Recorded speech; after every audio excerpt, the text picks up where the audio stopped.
and we skipped to the good part. Babe, for real, I'm not going to edit this. So can we skip to the good part? I'm gonna show you around. A classic.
How's the view?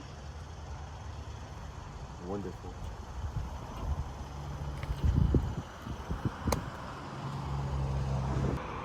Imagine I have to tippy toe because I can't reach it properly.